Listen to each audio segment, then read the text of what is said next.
What is going on, everyone? Welcome on into a combination of Sports Talk with Bros and Coffee with Bros as I have my nice fat cup of Joe, and I can see the heat just running through the top of the coffee. You know what I'm saying? I want it in my veins! But what else I want in my veins is this basketball team all day long. That place was electric last night, and I had the opportunity just to sit back, relax, and enjoy the show. Tyrese Maxey making threes that don't even make sense, finishing with 25 points. The dude always has a smile on his face. Every single damn time they showed a close-up of him on the Jumbotron after a steal or after just a hustle play or, just after a big shot, there was a huge smile on his face. The kid is just a ball of energy on top of Harden doing his thing, almost another triple-double. And this wasn't a beautiful start by any means. I would say it was clunky. I don't know if an adrenaline rush was there just because everyone could feel how obnoxiously loud the fan base was. And when they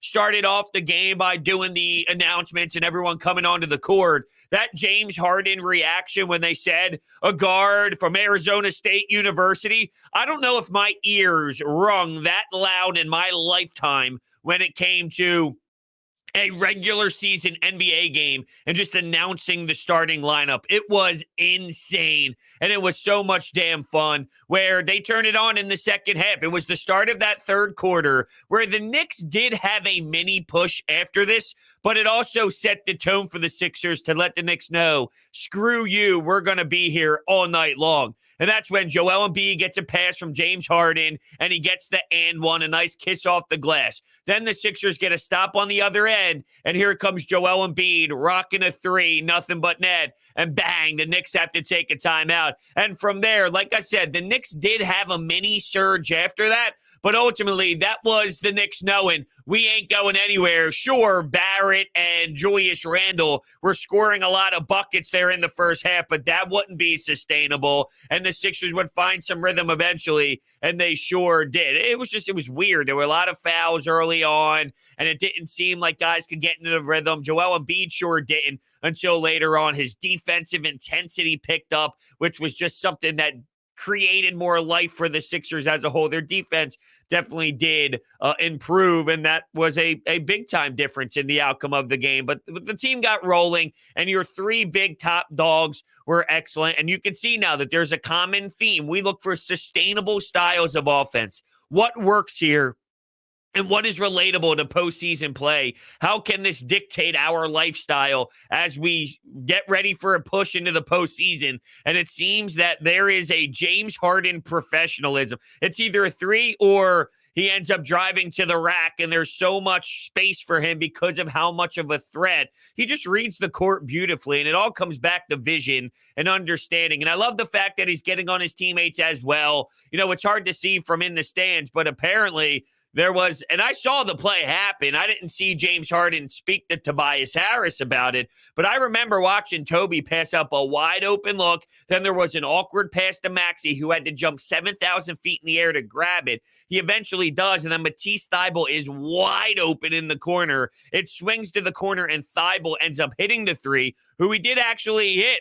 2 3-pointers in game. He finished with double-digit points as he grabbed a couple buckets there super late into the action. But Tobias Harris, apparently, James Harden was like, yo, dude, you got to shoot that basketball. You're wide open. That's your job. You got to let it fly. And he did have some big buckets in the game. It's not like he didn't. There was some second half, fourth quarter moments that Tobi definitely did end up hitting his shots, but there's a lot that still has to be worked out, and that's a bad sign, though. I'm not going to lie. That seemed very yippy and uh-oh-y, and I'm nervous, and I'm afraid right now, and I'm not confident in myself, and then he puts the ball on the floor, and anytime we can not have Tobias Harris put the ball on the floor, sign me up for that, because he just ends up dribbling too much, and then it ends up becoming something that isn't realistic and something I would like to die on percentage-wise of him taking certain shots. So, that was a yip. That was a yip, and you can't be passing up those open looks if you're Tobias. It's got to be something similar to what Niang knows. Niang gets the basketball. Sometimes he shoots it where there's a defender right in his face with 18 seconds left on the shot clock, and I'm going, damn, George Niang, he don't care. He just shoots it. That's what Tobias Harris needs to learn that he needs to do. his role is going to be more of something similar to, hey, when you get the basketball there, just shoot it. And it'll come with time, right? Nobody is just going to be added to this team like a James Harden, and then every single person just understands exactly without any sort of learning curve. This is just a learning curve on how Tobias is going to have to adjust to James Harden. But I'll tell you what, the professionalism and the pace of play that Harden plays with, he just sees what's happening in front of him at such a great pace for him to break it all down, and knows when to drive and gets the contact, knows when the step back three is coming. And that step back three, he gets to where he wants to on the floor. He knows exactly what he's going to do. His defender knows exactly what he's going to do. And at the end of the day, it's just not enough because his execution is so severe and it hurts. And then here's Maxey in the third quarter and the speed of him. He's flying all around. That is a turning point of this game. And we've talked about it a billion times already, but when you see it over and over and over again, it really is mesmerizing to think about the way that he has his angles going and how fast of the pace really is compared to what an Embiid and a James Harden plays like. They play at an important pace. They play at a professional pace. Maxey's just a go-getter, and it's such a curveball when you're defending. It puts you in an uncomfortable position, and now he's knocking down threes on top of it. He drilled 4 3-pointers, and what was that spinorama one at the end of the shot clock that didn't make sense at all? You could see the Knicks literally looking around like, what in the world is going on here? How am I supposed to stop it? And not only that, how the hell did that go in? Maxey's a big ball of energy, and the kid's got nuts. He's got testicles. He has a big set of balls that he puts on the table and says, have at it. You know what I mean? Like, match me. Match my balls. That's what he says. And you can't. You just cannot. I talked about Tobi is clearly lacking confidence right now, even though I don't want to downplay some of his shots that he did make because there were some big ones in there. I'll tell you what, Maxey, when you play with superstar talent this young in your career and you think to yourself, I want the shots. I am just as good as they are. And they love it too. I mean, he walks to the bench and Harden smacking him in the shoulder, smacking him in the rear end. The guys are kind of pushing him a little bit in excitement, thinking about the shots that he just put down. When you have that type of, like you got your teammates have your back and all. But then, yeah, I mean, I'm sure it's easier, and I'm sure they're letting him know, Maxey, when you're open, don't be afraid. You're just as much a part of this as anybody else, so don't worry about me or Embiid. Just shoot the ball. That's your job when you're wide open, and he is killing it right now, and it's a beautiful watch for sure. They were only down 7 at half, and it felt it was probably like a 20-point game. So when you realize, well, it's only 7, right? And then somehow they're up 12 by the end of 3, and that's when they really just kind of kick the Knicks out of town, and they can leave the Wells Fargo to go back to Madison Square Garden. I need a sip of my coffee, that's for sure. So James Harden, 26, 9, and 9. Some of these passes are ridiculous. We saw some Joel Embiid and James Harden pick and rolls again. One got to Matisse Thybulle underneath the basket for a little tip in, and then another was a beautiful kick out for Danny Green. I loved every moment of the play. Here comes Harden coming around the screen, and Embiid's rolling to the basket. There's a nice pass in rhythm towards the rack, and then as the defenders collapse on him, he kicks it out to Danny Green for 3. I don't know how you're going to stop that. And if you have the spacing on the floor that you do and the players who have the ability to drain them, then you're in a good position. But I love that action, and I think it's absolutely going to continue to thrive, and it's basically unstoppable if you're trying to defend that, because if you don't want to give up that corner 3 to Danny Green, which I'd imagine you'd give up that look over Embiid wide open without anyone in his way for an easy slam dunk and an easy 2, I'd rather live and die to see if Danny Green makes the shot or not if I'm the opponent. But it's going to be a very difficult task. And James Harden all around, even those buckets I mentioned early in that second half that started the Sixers getting into rhythm, it's the fake step back that opens up the ability. It's just the fact that James Harden, when he's utilizing a pick, you could see his head is up, his head's on a swivel, and he's got 7 options. And he knows exactly where he's going to go in the split second of time that he needs to. And if he recognizes that maybe it's not as available as he would like, option 2 is already in his brain. And then the next pass is happening, whether it's to the corner or it's a reset moment where it's like, okay, I don't like what I saw. Let's kind of pull back a little bit and reset this thing. And then it comes down to an isolation. But my guy gets 9 assists and a very casual 9 assists, as if he's just not dropping dimes at will, hitting guys going down the floor, full speed. We always talked about how it was underrated what he did vision-wise, and I stand by that. But you got to remember, he played with who in the past? Chris Paul. He played with who in the past? Kyrie Irving, Kevin Durant. This might be his best match when it comes to another teammate in Joel Embiid based off of the fit. And now it's really on him to be the primary guy. And it's a big difference when you're playing alongside someone else who's arguably the best point guard to play in Chris Paul. And then a Kyrie Irving who's a very ball-dominant guy. And a Kevin Durant who wants the ball and wants to operate in isolation as well. Think about the mix between the two-man game of a Harden now being able to be that legitimate primary dog always. And he's just going out there nonchalantly. You want to talk about rebounds? Trust me, rebounds get annoying. And we've seen the New York Knicks grab some O boards, and you hear the, oh, come on, out in the fans, out in the seats. And it is annoying, for sure.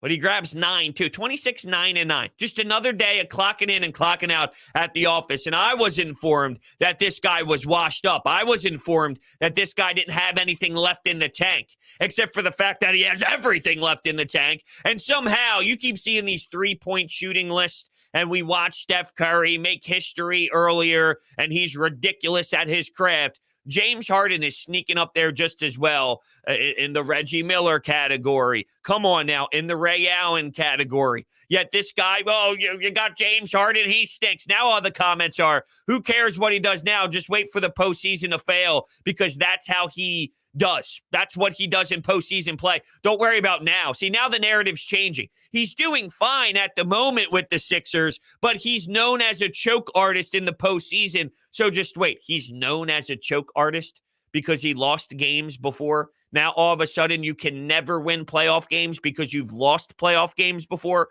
Imagine if you used that as your example for every player in NBA history. You'd be a fool.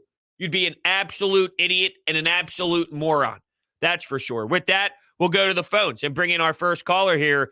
Good morning. You are on Broach Media. Hey, Broach. How are you? What's up, man? How are you? Good. Was at the game last night. Yeah, so was I, man. That place was electric, wasn't it? Yes. And seeing JJ Redick for the first time as a broadcaster calling the game was amazing. Yeah, I actually went back because I wanted to watch it on the ESPN feed, so I DVR'd it, and I saw so many great comments from what JJ Redick was doing during the broadcast, breaking down the X's and the O's and bringing such a professional call to it. People were really stunned with how great he was, so I was glad that I DVR'd it. I checked it out, and man, he's got to be damn good at that job.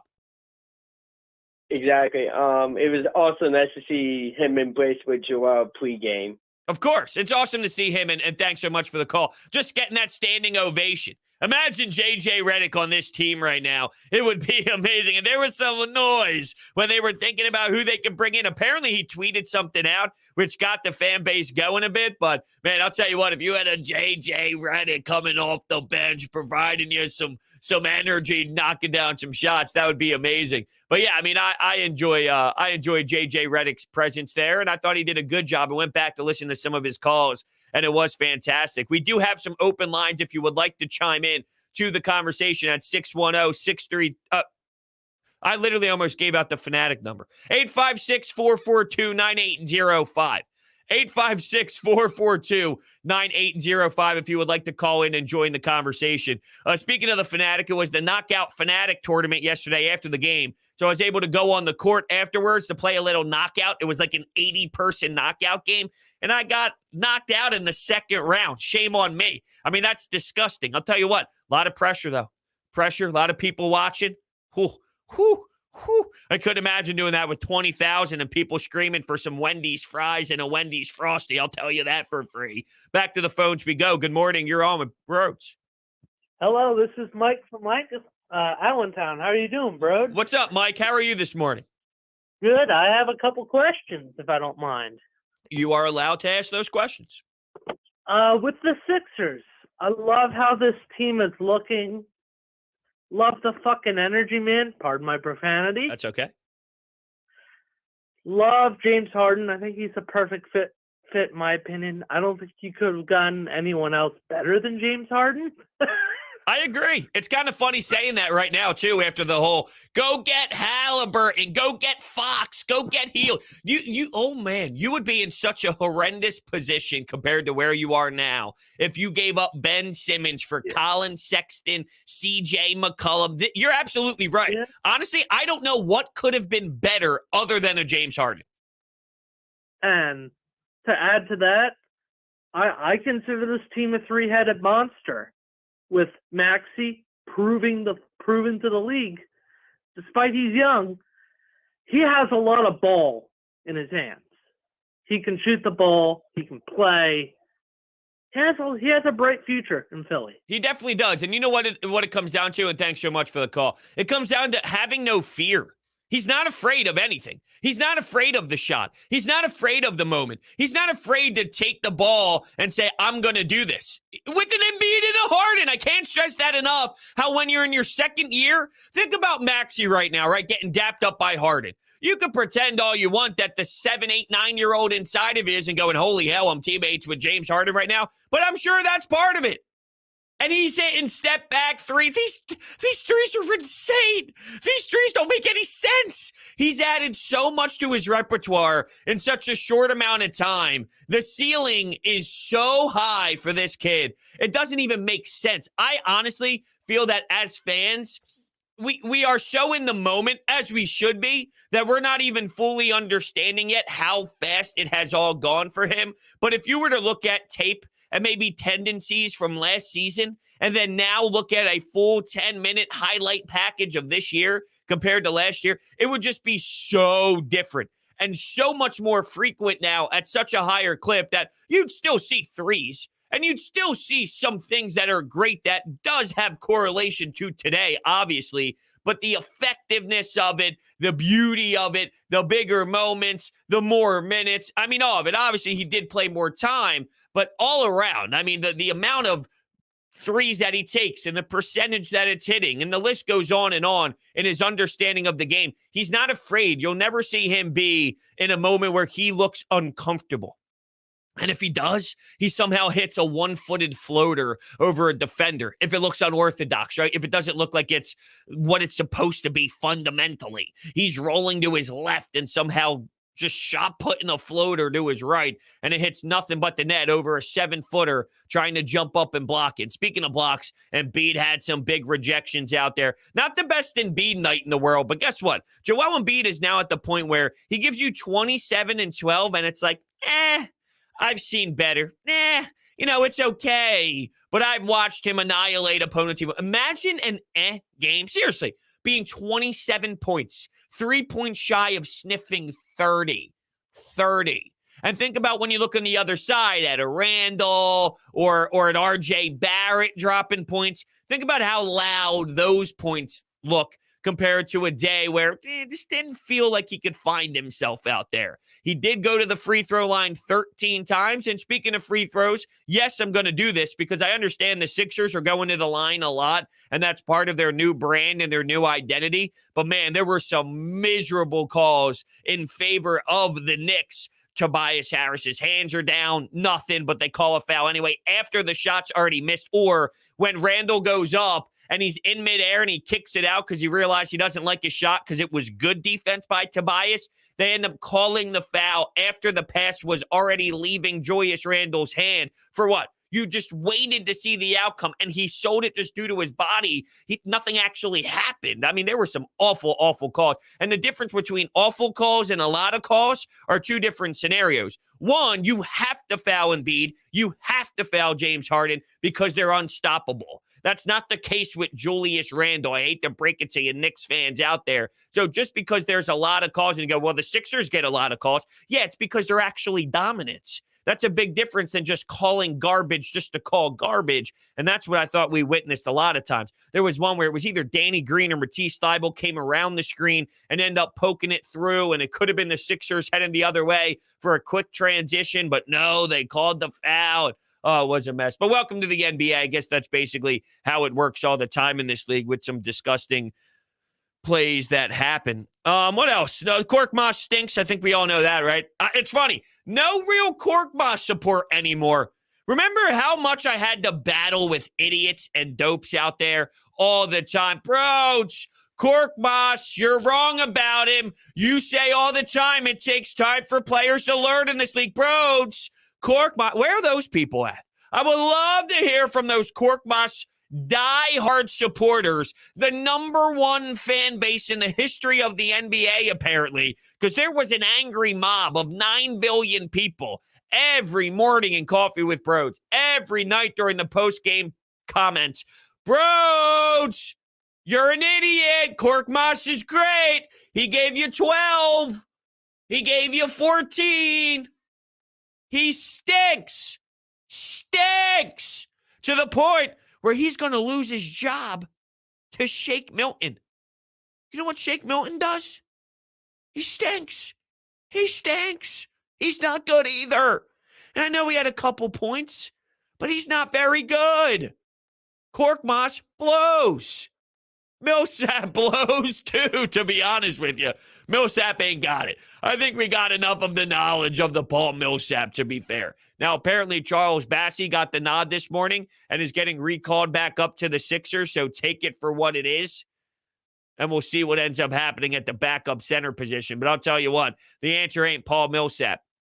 Now, I tweeted this out during the game. Someone defined Tyrese Maxey with a mind-blowing emoji, and I thought that some of these comments were pretty good. Offensive chaos in a good way. No fear. How about that? Fine wine. Best third option in the league. Yeah, I mean, you do have a big three brewing right now, for real. Now, I always said you have a big three, and the three is two guys, Maxey and Tobias. And it might be Maxey more than Tobias. And right now, Tobi has to figure it out. There's no doubt about it. It's not clean enough. And there has to be more of a set in stone, Tobi, this is what we need you to do. And I think that's why you have the rest of this regular season to work out those kinks and figure out those flaws. Every time I say that, I think of something totally different, like sexual kinks, and it makes me uncomfortable. And then I normally don't even mention it publicly, and I continue to go on with the conversation. But during that sentence structure, it just said, you figure out the kinks. Is it maybe like sucking toes, or I don't know, maybe they bring out the whip? I have no idea. But you got to figure it out, Tobi. On the court, that is. I don't care about the kinks in the bedroom. You got to figure it out on the floor. You got to know that this is my time. This is my shot. Don't overthink. Don't overguess. Don't over-worry about it.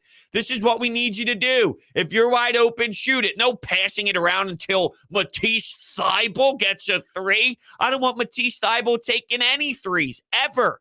No, I don't want it.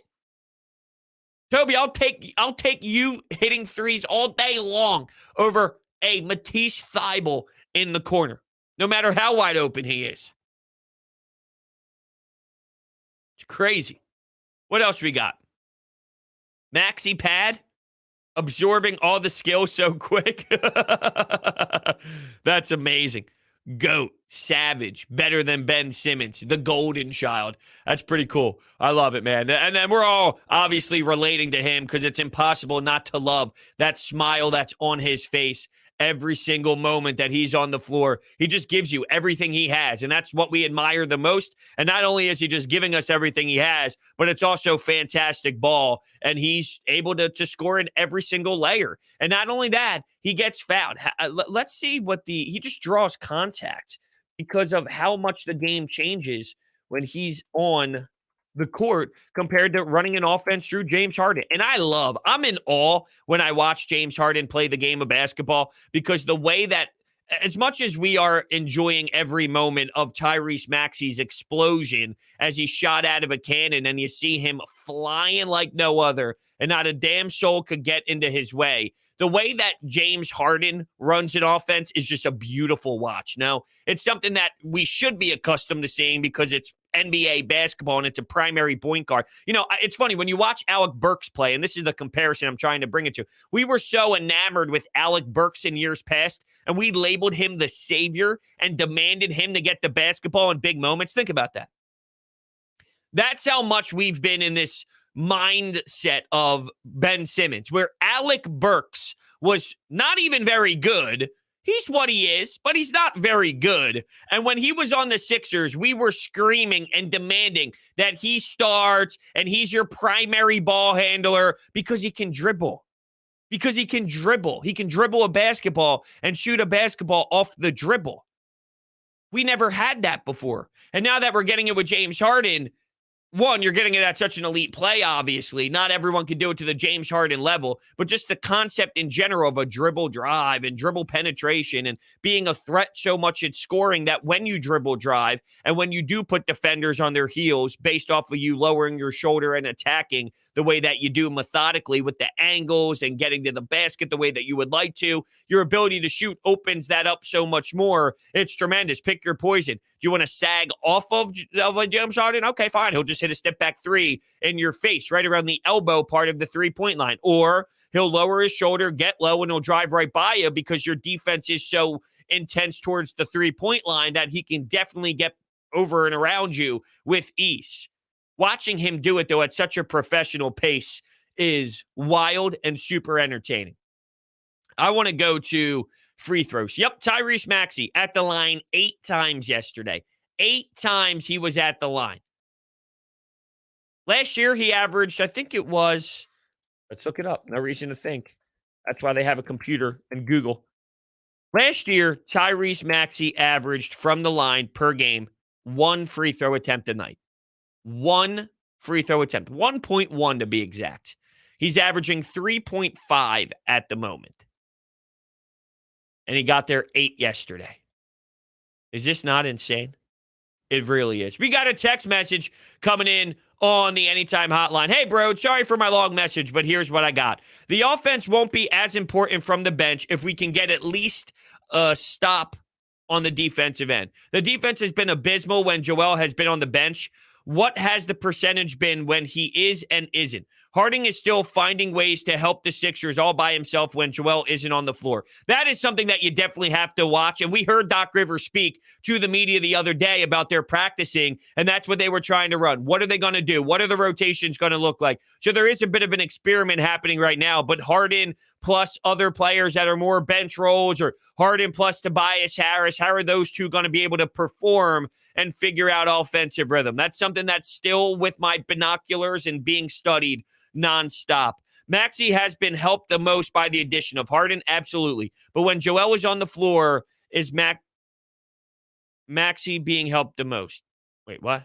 I lost you on that one. All right, your point is the bench. I think you're putting too much of an emphasis on the bench. In the playoffs, your starters are playing 40 minutes. 40 minutes. So you're talking about 8 minutes while also keeping starters on the floor throughout those 8 to 10 minutes. Obviously, it's going to be a little bit more, right? You think about Danny Green, maybe 10 minutes, 12 minutes. George Niang, maybe 12 minutes or so, depending on what the rotation of Matisse Thybulle, Danny Green, and George Niang is going to be. That's the position that has a bit more flexibility and maybe more guys going. And if you're worried about the bench, this and that, I don't think that there's a reason to be. Because if Harden and Maxey and Embiid are playing 40 minutes a night, and one of those guys is always out there where, okay, let's say Embiid goes to the bench, but Harden's out there with Tobias, and at that point in the game, you're trying to eat up 3 minutes. Can you survive 3 minutes with Harden, Tobias Harris, a Danny Green, a George Niang, and I don't know who their backup big man's going to be, but whoever your backup big man is for 3 minutes spurt,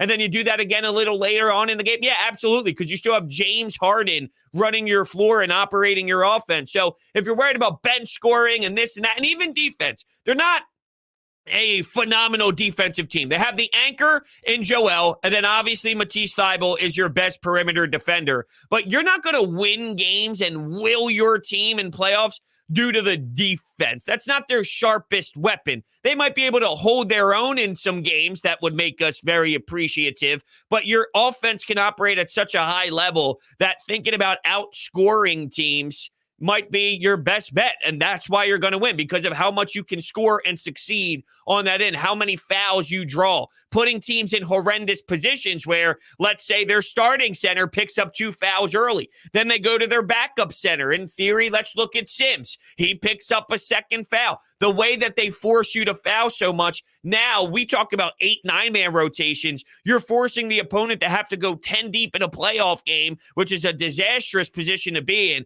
because so many guys are picking up fouls, and that opens up the door more for your offense to click. And not only that, maybe your defense to be able to maybe not have to be as intense because there's less skilled players out there, if you will, depending on who picked up those fouls and who are in or who is in foul trouble as a whole. So I'm not as worried about the bench as others because you're going to go as far as Maxey, Harden, and Embiid take you. That doesn't mean other guys don't have a role. But if you think of playoff rotation minutes and the 40 minutes a night that Harden's on the floor, those 8 minutes without him has Embiid on the floor. And those 8 minutes without him could also have Maxey on the floor running your offense. The combination of these 3 stars, and there's been all sorts of experiments going on where you look back at teams who have big threes.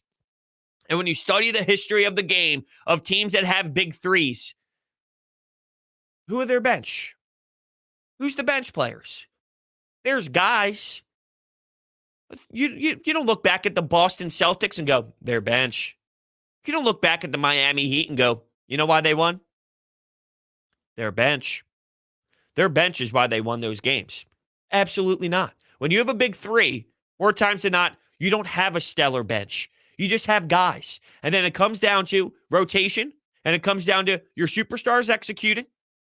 And if they do that, then you'll be in a good spot. You'll be in a good spot to succeed. That's for sure.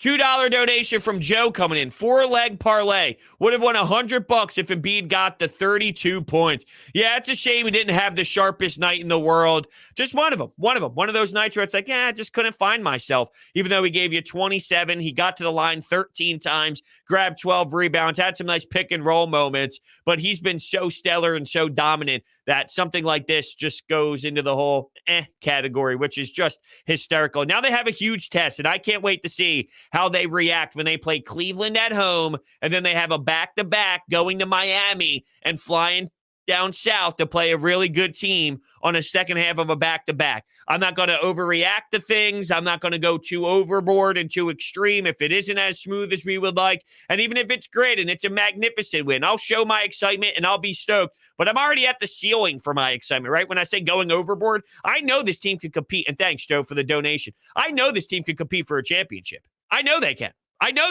So a win against Miami on the road, that's not going to change anything. I'm already at that point. So there's no much more overboard on the excitement level. They can win a title. It doesn't mean I'm saying they will. I'm saying they're just as good as any other team at the top of the NBA in the Eastern Conference and with the Western Conference, even though I'll worry about West once you get to the actual NBA Finals. To get there and the road you got to go through, that's sort of irrelevant and not part of it.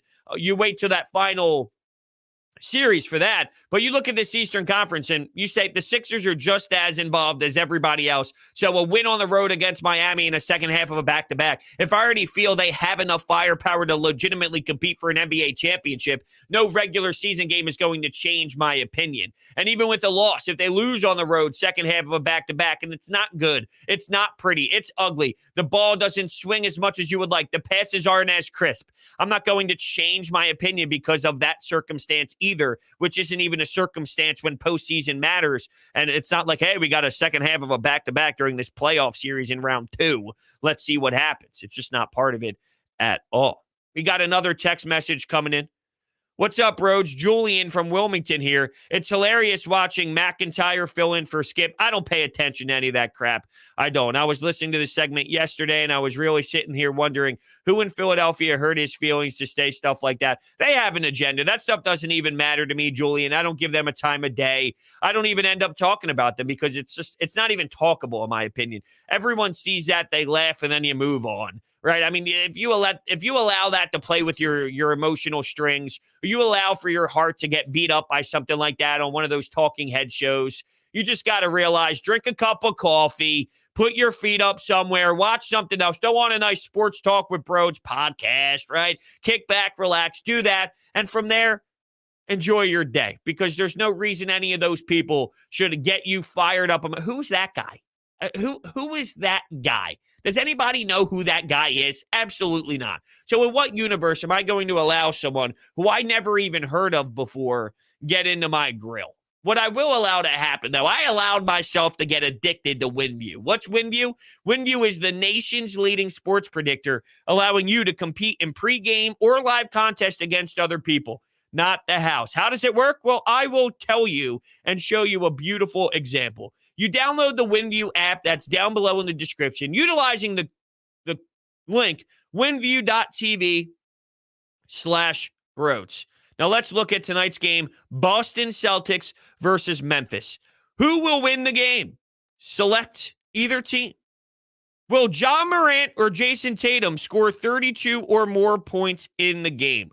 Will both teams combine to score 223 or more points in the game? Will Steven Adams record 14 or more total rebounds? Will Marcus Smart score 12 or more points with at least 6 assists in the game? Will either team record 9 or more steals? Will Boston record more turnovers than Memphis? Will Memphis shoot 50% or better from the field? Will a flagrant or a technical foul be recorded on the box score in this game? Now it's 1 versus 1. So whoever answers the questions more, or whoever answers more of the questions correct, I should say, end up winning the pot. It's a lot of fun. winview.tv/Broads. They have a deposit bonus right now that's doubled. So if you deposit 50, you get 100. If you deposit 100, you get 200. winview.tv/Broads. The link is down below in the description. Absolutely check that out. Now, Flood is in our live stream chat saying Tobias is the key to everything. I absolutely disagree. I think this team could succeed even if Tobias Harris is somewhat like he was last night, where he just gives you 14 points or so, 16 points. Not that that's what I want. I'm just telling you that I still think you have enough firepower. That's how highly I think of Maxey, Harden, and Embiid, where I don't think he is the difference in them winning or not. I think the difference is if you're getting this 27, 29, 25, if this is the range of points, 26, 28, 24, but Harden also has 10 and 12 or 9 and 8, and this is the team, I still think you have enough power to win basketball games. I really do. In the playoffs, in important moments. So Flood continues. If he's getting 14, 18 a game, especially by hitting open threes and 4 assists with solid D, then they win the chip. If he averages that from now on, it's a wrap. I think if this is what you get from Tobi last night, you still can do it. And I've seen this reaction last night, and it's comical to me. Freaking out about Tobias. You watched last night, and your takeaway was, I can't believe Tobias Harris. The hell are you? What are you doing? What are you doing? You watched last night's game. You saw James Harden take the floor in a Philadelphia 76ers uniform for the first time. You watched them beat the snot out of the Knicks in the second half. You've seen them now go 3-0 with a sustainable style of play that makes sense. There's a difference if they were 3-0, but you go, I don't know if this works. I don't think that there's any way that you could actually beat opponents with this style. You know, it just doesn't feel right. Something's off. It's a bit bizarre. If that's what we were saying, then fine. I can understand not having the belief or not focusing on the positives. But this is real. This is legit. You have an actual serious chance to go win a championship and battle with the best teams in the Eastern Conference. You see them go 3-0. You love the way it looks, and you know that this is a beneficial style of play. And you go, Tobias, figure it out. You suck. I'm glad I don't think like that. I really am. I'm glad I don't think like that. Because I'm going to appreciate this basketball team. I'm going to appreciate the stuff that is going to take you far. And guess what? Tobi's going to be a part of this. It's not like he doesn't have a role. But that's where you're, after yesterday's game, where he did have some nice buckets, where he did have some crucial moments, and the other night where he did have that big three, look, he's going to peek his head in and out. That's what it is. It's just going to be here and there moments out of Tobi. That's his role. Don't worry about, well, he's getting paid this. That's his role to fit on this team. We need you in specific moments throughout. You're not the guy. Not that he ever thought he was the guy. And that's okay. He knows that. And trust me, he's not going to fight back against it. He just needs to make quicker decisions where he recognizes this is where I need to shoot instead of dribbling and backing down my opponent and starting to play that post-up game. I hate when he passes up an opportunity to then go take somebody down low one-on-one and try to beat his defender that way. It's not what suits him best. And due to the spacing on the floor, you're going to have plenty of golden opportunities to let it rip and just shoot the damn ball. Don't think twice about it. So he'll still be in there and he'll still be involved. But you watch this team play and you think, I hate Tobi. Screw up. All right. You're entitled to your opinion, obviously. I just disagree with that opinion. Wade from Toronto texts into the Anytime Hotline. There are open lines, by the way, at 856-442-9805 if you would like to have some dialogue with me and my cup of coffee this morning that I keep holding, and I keep telling myself I'm going to take a sip, but I'm just constantly talking, and it's difficult to do. Wade from Toronto, how confident are you against the Bucks and the Nets in the playoffs? I mean, they have every chance to win. They have every chance to win. First off, we have no idea where the Nets are going to be. They're still battling at the bottom of the Eastern Conference, seeing if they're even going to sneak into a playoff spot or if they have to do a play-in round type of method. So who knows? Now, obviously, they're still waiting for some players. Ben Simmons has already moved back to week. So who the hell knows about what Ben 10 is going to do or whatever they call that fraud up in New York. And did anyone see that Reddit post that says we have to support Ben Simmons more? Unlike the fans in Philadelphia. What jokes? What jokes? But how afraid am I or how confident am I? They can play with any team in this league. It's just that simple. It doesn't need more dissection than that. We don't have to go heavy involved into it. Now, we could have some fun and break down matchups and who's going to be on Kevin Durant and what you can do. But until you fully see it and then think about the adjustments, like maybe you try one thing in game one and then it's like, hey, that didn't work as much as you would like. So maybe you slide this guy on him and then you put Joel Embiid here and you do this there. And, you kind of get creative with some of your looks. So, yeah, I mean, I get it from that perspective. But from an overall broad standpoint, am I afraid of this? Am I afraid of that? Why would I be afraid? You have just as much talent as other teams that you're speaking about, if not even more. So I'm not afraid of anyone. I'm not afraid of any matchup. I like the matchups against a lot of these teams. I like the matchup against the Bucks. There's not many teams that can match up very well with them. I think the Sixers actually are one of those teams that could give them the most run for their money and make them really earn it if they are going to go back to another NBA Finals run. And this is the league where it's the hardest to crack into that championship bubble. Once you finally win, though, it's the easiest to maybe put together a 2-3 year window of doing it. So it's the easiest to go back to back, and it's the easiest to open up a 3-year run, if you will, but it's the hardest to sneak through. But once you do, it's a lot of nice playoff victories, that's for sure. So I like the way the Sixers hang with a lot of these other teams from a matchup perspective. So I'm in on this team. I've been in on this team ever since they acquired James Harden, and you recognize this is championship caliber basketball. This is what it takes to win a championship. This type of talent. They have it, so they can compete with anybody. $5 coming in from Joel. Not going to lie, I'm a little concerned about Harden. Looked at his highlights and numbers in the playoffs. What do you mean? What are you nervous about? What are you concerned about? You're nervous because you looked at his highlights and numbers in the playoffs.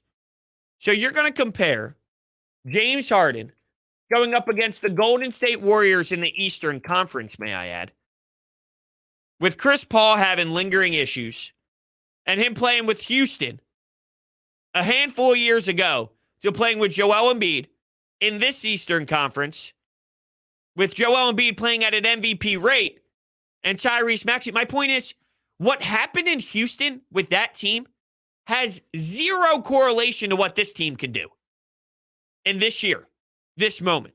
It's two totally different teams. Now, you can learn from your playoff flaws. See, the same people that watched Michael Jordan lose to the Pistons every year, you think those people back then said, Michael Jordan can never win a championship. Michael Jordan, there's no way he'll ever succeed. I watched his highlights against the Bulls. He's just not good enough. He doesn't have the talent. He's not clutch enough. He doesn't score enough when he needs to. He can't get by the Pistons. He stinks. And then he eventually does. Losing in the playoffs does not mean you don't have enough talent to win. Let me ask you this. Did Charles Barkley have enough talent to win an NBA championship? Wouldn't you take your chances with someone named Charles Barkley in an NBA playoff run? Of course you would, because you can win with talent that maybe necessarily doesn't have a Larry O'Brien. It doesn't mean they don't give you the best opportunity to win a championship. There's plenty of players who have never won, but it doesn't mean their talent's not good enough to win.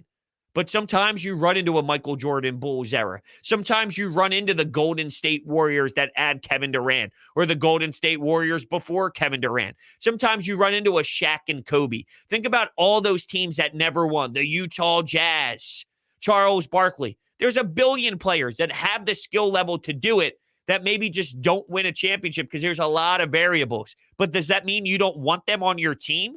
That's silly. All the guys that eventually win, go back to their playoff history before they win. You don't think that there's ugly losses? You don't think that there's bad game 6s, bad game 7s? You don't think that there's a bad home game, a game 3 at home? You got a chance to go up in the series, but you looked a little lost and you had a bad one. You had a tough one. Of course. That's called being an athlete. Every athlete has that moment. So to say because he failed in the past, that means that there's no sort of success that can occur now, that's silly to me. But that's a common narrative. That's a common discussion right now. And that's silly. It really is. I don't even understand a little bit on how anyone could feel that way. Harden, Dwight Howard, Clint Capella, none of them are at Embiid's level. Not even close. I mean, Joel Embiid is an MVP candidate. Now, Dwight Howard's prime. People feel, I feel people disrespect Dwight Howard's prime because of where he's at now. There's a younger generation that has no idea how lethal Dwight Howard once was in his career. But yeah, that's how I'm at with it. Sixers can get more pick and roll guys for Harden and a little more height, then yes, we're winning. What do you mean? Where are they getting these guys from? What are we talking about here? They're just going to be able to randomly pick guys up? I mean, we understand where this team is. For the most part, this is what it is. And whoever you're picking up now, I hate to break it to you, ain't playing much. Because as I alluded to 10 billion times, you have your starters playing 40 minutes a night in the postseason. So they need to grab this guy, and they need to get this guy for the bench. And this is basically what we got. All right? This is basically what we have. There's not much that's changing you to this insane level. This is your team, and this is the team that can definitely win you a championship. They can. Doesn't mean they absolutely will, but they're in the mix with all these other fantastic teams out there. And if you don't see that, then I think you got to watch what other teams are doing and realize that, yeah, they're good, but there's also flaws for them, right? Like the Boston Celtics have been playing better, but they have flaws. The Toronto Raptors have been playing better, but they have flaws. Teams have been playing well, but they have flaws just as much as the Sixers lack maybe some depth and some three-point shooting with certain players, and you got to get creative with certain matchups because Matisse can't score. But every team has those issues too. You just have to work around them and then also have your superstar talent rise to the occasion and take you to the promised land. With that, we'll bring in our next caller on the Anytime Hotline. Good morning. You're on Broads Media. Yep. I appreciate you for having me on, bros. I just had to call in when I just, heard the Harden comments because I'm starting to see a lot of those too. And honestly, as a big Harden fan, I'm glad that you're defending him because it's very unfair and not logical for people to keep bringing up Harden's playoff stats. I mean, I want people to take some time to go back and look at that Houston team and look at who he was playing with now. I mean, the second option on the team was Eric Gordon. You feel me? So in any playoff series, when it comes to the playoffs, no superstar in NBA history has ever been able to do it by themselves. Because if, for example, if you just have one superstar, the key for the other team is to double. So at that point, at a certain point, you're going to have to rely on your role players, on your other guys. Yeah. And you know what? Here's another No. point of it, too, real quickly is, we're just going to downplay the fact that when you lose to the Golden State Warriors, which is one of the most iconic runs we've ever seen, it's like last year, Kevin Durant by himself did everything he possibly could to try and beat the Milwaukee Bucks by himself. Now, he ended up falling short, and it got to Game 7 and all, and it was a hell of a ride. But at the end of the day, the Milwaukee Bucks were probably a better team. When you think of those Rocket squads and like losing to Golden State and all, I mean, you're losing to the Golden State Warriors here. I mean, that's not something just to sniff at. Exactly. I'm glad you brought that up, because if you want to just look at the two teams on paper, Golden State was really supposed to blow Houston out of the water. Like, as a big Harden fan, this has been my argument for years, because the media, what it is, why it gets downplayed, is because these national media sites, they're going to create their narratives for every player. Like, they love LeBron, so if LeBron goes off and competes hard against the Warriors, Bron showed hard, and it was, he showed a great effort. But when it's James Harden, who isn't as liked because he was going to the free throw line all the time, we're forgetting that this dude is playing with Eric Gordon and PJ Tucker in a starting lineup and actually competing. Like, some of the nonsense of these people, you just got to go in and look between the lines. I really think this is our year to compete, man. I agree, man. I agree. Thank you so much for taking the time to call in. Definitely some good passion in the direction of James Harden. And I just hate how it's a lazy narrative to just say, well, you failed before. That means you'll never have the opportunity to succeed again. It's a loser mentality for sure. And that's not to say that, and look, there's different variables here, okay? Furkan Korkmaz sucks at basketball. He's always going to suck at basketball. I'm talking about when you have a Barkley, a Harden, the list of players that never won a championship. Just because they never won, that doesn't mean that they can't. And I'm talking about when you have eyes and you see the game and you understand what the superstar talent tier is like. The superstar talented tier players that never did, it doesn't mean because they failed in the past. All the ones that you loved failed in the past. And someone brought this up in the chat, $5 coming in from Joe. They said it was impossible for Giannis to win until he did. Exactly. These players that you love and you're so excited about, well, they've done it before. You don't think that they've ever lost in a playoff series? You don't think they ever had a bad playoff series before they ever won? Of course they did. It's all part of the journey and the learning experience and the growth that I talk about. You don't just snap your fingers and you become this player that never fails. Failing, it fuels the winners in this league. That's what it does. If you're the right type of mentality, like a Joel Embiid, you don't think losing factored into Joel Embiid being here today? Because you'd be a fool to think that Joel Embiid's just here because he's just here. No, he was in pain, emotional pain for those losses to Kawhi, that loss to Kawhi Leonard, that loss to the Celtics. All these playoff woes, the turnovers in the postseason. You don't think those turnovers in the postseason played a role into him working on his passing and now anticipating double teams and hitting Matisse Thybulle cutting? And that's just one example. But it shows you when you fail a bunch of times doing something, then you then apply what it takes to get better. And then you see it on the court over the years and throughout the seasons that, wow, those failures made Joel Embiid better. And then you watch the next postseason run happen. And then you see the next postseason run happen. And losing over these past handful of seasons is a big reason why Joel Embiid is where he's at today. And that is just reality of the situation. Chuck says, hey, bros, I'm very impressed with the 76ers. Can't ask for anything better. James Harden fits so well. So well. And they will continue to grow a special form of game. Yeah, I mean, so well might not even describe how awesome this James Harden experience really is. This is almost perfect. This is almost the perfect fit. And it is definitely sensational to watch all the damn time. I cannot wait to see how they play this weekend. It's going to be a lot of fun. And I had a lot of fun yesterday. I took myself out of work mode. And I'll be honest, I haven't done that in a long period of time. I feel I'm 24/7 work. So I'm nonstop always thinking about the post-game show and this and that. And it's awesome. I love what I do and I love my job. But yesterday I was able to just bring the fiance to the game.